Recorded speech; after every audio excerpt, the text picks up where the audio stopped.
시부모님 명의지 이혼할 경우 질문이요. 결혼 14년 정도 됐어요. 집 명의가 시댁 명의예요. 저는 전업주부로 아이 2명 키우고 살았어요. 이혼에 대해서 무지하지만 이혼이 하고 싶어졌어요. 아니 무지한데 하고 싶어졌다는 말은 뭔 말이죠? 영상 보시기 전에 구독, 좋아요 꼭 부탁드립니다. 안녕하십니까, 불광입니다. 여러분들, 가끔 K로 시작하는 그날을 보면 어이가 없는 경우가 몇몇 있지 않습니까? 아니 도대체 토축을 당하는 사람들 보면 이해를 할 수가 없다니까. 왜 당하는 겁니까? 저 사람들이 저럴 줄 모르고 결혼했나? 여러분들 토축시킬 줄 모르고 결혼했습니까? 딱 봐도 보이는데. 이런 경우가 너무 많지 않습니까? 그리고 이전 영상에서도 스탑럴커를 피하는 방법이라고 해서 그 영상을 더듬어 보면서 생각해보면 스탑럴커들을 잘 걸을 수 있을 것 같은 기분이 들고 막 그러지 않습니까? 그런데 자기가 아무리 객관적으로 사고를 하고 있더라도, 논리적인 척하고 있더라도 이게 쉽지 않습니다. 스탑럴커를 피하는 방법이. 그래서 우리는 반복 학습을 하는 거고요. 왜냐하면 남자는 본능에 되게 충실한 동물이니까. 20대에는 더 심하죠. 그리고 30대는 조금 차분해질 수는 있지만 그것도 본능을 억제하고 있는 거지 완전하게 제어는 못하고 있단 말입니다. 기회가 되면 언제든지 그 본능이 발동한다니까요. 여기 보세요. 나는 솔로 한 장면인데 21기입니다. 남자들이 식사 준비를 하고 있는가 봅니다. 그런데 여자 출연자가 상큼한 옷을 입고 등장합니다. 여자 전투복이죠. 남들보다 일찍 부엌에 오고 양갈래까지 따은 거 보니까 필살기 썼네요. 저거 가지고 온 옷 중에 제일 피사길 겁니다. 그리고 그걸 쳐다보고 있는 남자의 표정을 보세요. 그리고 인터뷰 내용, 하얀색 이너에 그 무슨 연두색? 나는 그거에 그냥 넘어간 것 같거든요. 정석을 옷차림에 마음이 움직인 영수. 이성 간의 끌림이라는 게 사실 그런 쓸데없는 포인트잖아요. 아, 이 사람한테 끌리네? 그때 마음속으로 확신을 했고, 어제까지만 해도 옥순과 정숙 사이에 고민을 했었다면 연두 원피스를 입은 정숙의 등장 타이밍부터 그 시점을 계기로 한 명으로 아예 좁혀졌죠. 그러니까 뭔 말이다. 남자들은 공감 내기 싫다, 동갑은 너무 나이 들어 보인다, 누나 같다, 이렇게 막 남자들끼리 모이면 토론하잖아. 30 넘은 여성분들 꺼려 한다고 막 토론하고 이야기하지만 막상 저렇게 어떤 포인트에 뿅 가버리면, 반해버리면 앞뒤 안 가리고 그냥 직진하는 게 또 남자의 본능이란 말입니다. 객관적인 사고요. 사리분별력. 그걸 평소에 못해서 저러겠습니까? 평소에는 하는데 뭔가에 꽂히면 저렇게 된다는 거. 참 잔인한 이야기지만 어쩔 수가 없습니다. 이게 남자니까. 여기 보세요. 복용한 아들내미가 지금 저 예쁜 외국 여자애한테 어쩔 줄 몰라 하고 있잖아. 어린 애도 아는 거야. 사회적 통념으로 이쁜 게 정해지는 게 아니고 남성 그 DNA에 우러나오는 그 본능적으로 예쁜 그런 것에 호감이 더 가는 게 남성이라니까. 뭐가 예쁜지 가르쳐주지 않아도 알잖아, 어릴 때부터. 그래서 이상한 포인트에 빛이 난다든가 후광이 비쳤다든가 이런 이야기를 매번 하는 거지 않습니까, 남자들이. 결혼하기 전에 이 여자 만날 때 등에서 빛이 났어. 천사가 내려오는 줄 알았어.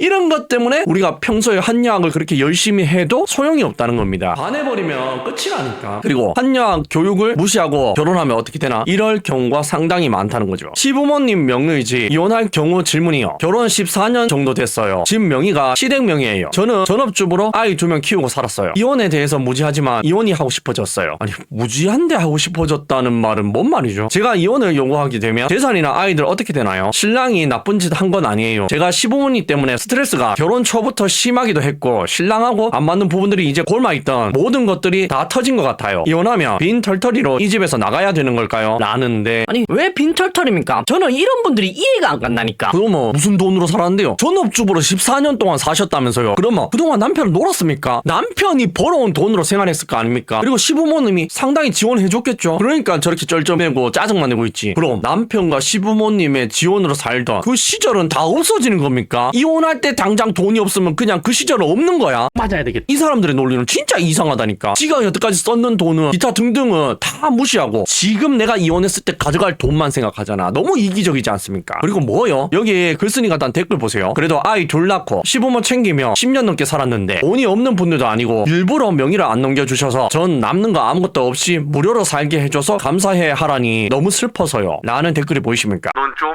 맞아야 되겠다. 아니 감사해야지. 능력도 찌뿔도 없는 사람 좋은 집에 살게 해줬으면 감사해야지. 저 사람들은 얼마나 억울하겠습니까? 아니 그냥 내 아들이 결혼했을 뿐인데, 너무 없는 집이랑 결혼했을 뿐인데 14년 넘게 살게 해줬는데 이런 마음을 품고 있다고 뭐 상상이라도 했겠어? 그리고 뭐요? 시부모 챙기면 10년을 넘게 아이를 둘을 낳고 마치 아이를 낳아준 거고 시부모를 자기가 모시고 산 것처럼 이야기하고 있지 않습니까? 맞아야 되겠다. 아니 그 집 살면은 그 정도는 해야죠. 그리고 보면은 시부모님들은 참 고생이 많으십니다. 아들이 결혼했다는 이유로 저런 것도 줘야 되고 내 노후 자금을 끌어다 쓰면서 말이죠. 그리고 솔직히 말해서 저 시부모 잘했습니다. 여자의 저런 싹수를 미리 받는 거겠죠. 그래가지고 명의 이전을 안 한 거지 않겠습니까? 언제 내 아들내미가 도축당할지 모르니까. 그리고 소름 돋는 거 뭔지 아십니까? 연애 결혼하면 괜찮다고요. 사랑해서 결혼하면 괜찮다고요. 정신을 못 차리고 있어. 그렇게 착각해서 도축당하신 분들이 상당히 많다니까. 왠지 아십니까? 저기도 보세요. 14년을 같이 살았는데 뒤에서 저런 생각을 하고 있다고 상상이라도 할 수 있겠습니까? 알아낼 방법이 있겠냐고요. 절대 모릅니다. 평생 모르고 사는 거야. 그러다가 갑자기 어느 순간 이혼 당하는 거지 않습니까? 게시글 보셨죠? 남편의 기칙 사유는 없다니까. 근데 이혼은 그냥 하고 싶다잖아. 그리고 보십시오. 이혼 시 재산 분할이 진짜 무섭긴 하구나. 이혼할 때 기칙 사유랑 재산 분할이랑 별개다. 여자가 기칙 사유 있어도 여자에게 있어서 위자료는 받을 수는 있지만 재산 분할은 해야 돼. 혼인 기간이 길어지면 거진 5대5다. 네가 외벌이 자산으로 10억 만들어 놔도 아내의 기칙 사유 이혼하면 5억 주고 위자료 5천만 원 받음. 상계에서 4억 5천만 원 줘야 돼. 정확하게 적어놓은 거 보니까 이 사람 경험담이네요. 상세하게 써놨잖아. 10억 벌었다 뺏겼나 봅니다. 심지어 와이프의 귀책 사유로 말이죠. 아이 있으면 아내가 거부하거나 심각한 하자가 있는 게 아니면 양육권은 대개 부인한테로 가. 초등학교 이하는 거의 90% 이상, 중학교도 70% 이상 아내가 양육권 가짐. 당연히 이것도 이혼 귀책 사유랑 별개라. 와이프가 귀책 사유가 있어도 이혼해도 아이들은 아내가 키울 확률이 높음. 이혼 시 양육비 산정이 소득 대비 전 세계에서 제일 높음. 최소 금액이 40%, 많게는 80% 가까이 돼간다. 독일은 30% 내고 많다는 미국도 50%임. 이혼은 시간이 지나서 네가 실직해도 양육비 재산정 안 해줘. 산정된 그대로 내야 돼. 영국, 미국 재산정 해줘. 양육비 내역 청구하는 것도 금지돼. 그냥 돈만 줘야 되고 아내가 그걸 어디에 썼는지 청구할 권리도 어쩌고 저쩌고 하는데, 그러니까 무슨 말입니까? 톡박 외벌이 하는 사람들에게 법이 너무 불리하게 되어 있단 말입니다. 남자든 여자든 상관없이 말이죠. 어이가 없네. 보세요. 아내의 규칙 사유로 이혼해도 돈 버는 사람이 손해보는 구조로 되어 있잖아. 심지어 애들도 뺏긴다잖아. 전업주부한테. 왜냐하면 전업주부가 애들과 애정을 싹튼 시간이 길기 때문에. 남편은 밖에서 열심히 돈 벌어왔던 이유 하나만으로 애들도 뺏겨야 되는 거죠. 그런데 제가 말씀드리지 않았습니까? 저게 왜 저런 일이 일어난다고 했죠? 연애 결혼은 안 그렇다고 방심해서 그렇습니다. 왜냐하면 네 혼자 사랑한 건데 상대방은 나를 사랑한다고 연기한 건데 속아서 그런 거죠. 그런데 이런 분들 있습니다. 아니야, 저건 연기가 아니었어. 진짜로 날 좋아했다니까. 이렇게 말씀하시는 분들이 있는데 그것도 맞습니다. 그런데 뭐가 어떻게 맞냐고요? 당신을 좋아한 건 맞아요. 그런데 당신이란 인간 자체를 사랑했기보다는 당신의 경제를, 돈을 사랑한 겁니다. 그래서 마치 당신을 사랑하고 있는 것처럼 느껴졌을 뿐이란 말입니다. 진실은 진실인데 약간의 거짓이 섞여있는 뭐 그런 거란 말이죠. 결국에는 그렇게 살다 보면 돈에 흥미가 떨어지잖아요. 이게 도파민 수치가 돈으로 할 수 있는 게 한계가 있다니까. 그리고 여러분들 월급도 한계가 있잖아요. 그렇게 되면 어떻게 된다? 도축당하는 운명이 된다. 뭐 별거 있겠습니까? 이게 다 뭐 때문이다? 남자의 본능 때문이다. 후강요, 뭐 빛이 나, 날개가 달린 것처럼 막 천사처럼 보여. 정신을 못 차리고 있어. 아니 술 먹고 여자친구 만났습니까? 뭔 빛은 빛이요. 이것도 근데 병이에요, 병. 무슨 병인지 아십니까? 금사빠라는 병입니다. 그래서 하고 싶은 말이 뭐냐고요? 여기 보시면 예쁜 여자 만나고 후회하는 1인이 있습니다. 카톡이 있긴 있는데 너무 길어서 요약만 해드리겠습니다. 정신병 있는 여자한테 헌신하면서 오늘 플라워 스네이크 당한 호구 형신이다. 실시간으로 겪는 일이라 정신이 나갈 것 같아서 횡설수설 할 텐데 간략하게 말해서 우울증 있는 여친한테 정신적, 경제적으로 존나 헌신하다가 겨우겨우 내 돈으로 정신건강의학과 보내서 약 먹이고 케어해줬는데 1박에 60만원 넘는 고급 호텔 같이 가서 돈 더 달라고 몇몇 년처럼 굴다가 급기야 집에 가버리는 선 넘는 짓을 당했다. 정신이 어질어질하고 이런 애인 거 알았지만 그래도 내 여친이니까 하면서 살았는데 뭐 얼굴이 예뻤다는 거죠. 부처님 수준으로 잘해줬는데 이렇게 플라워 스네이크 당하고 끝나니까 내 지난 시간과 돈들이 뭐 때문이었나 하는 현타가 존나 온다 라는 게시물이 보이십니까? 그리고 여기 사진 보십시오. 여친한테 선물했던 고급 과일들이 쓰레기통에 처박혀 있는 사진들 보이시죠? 진짜로 실시간으로 당하긴 당했네요. 여러분들 저런 사람들이 왜 자꾸 나온다고요? 왜 냉정하지 못하냐고요? 어쩔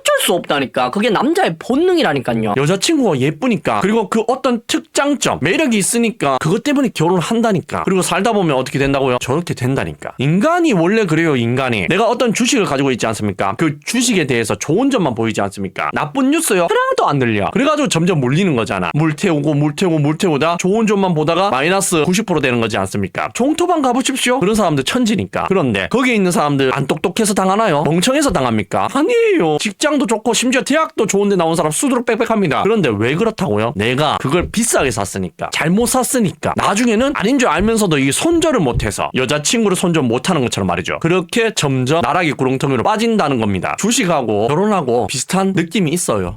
참으로 안타깝지 않습니까? 꿈속에서 깨어날 시간입니다. 레드선. 시청해주셔서 감사합니다.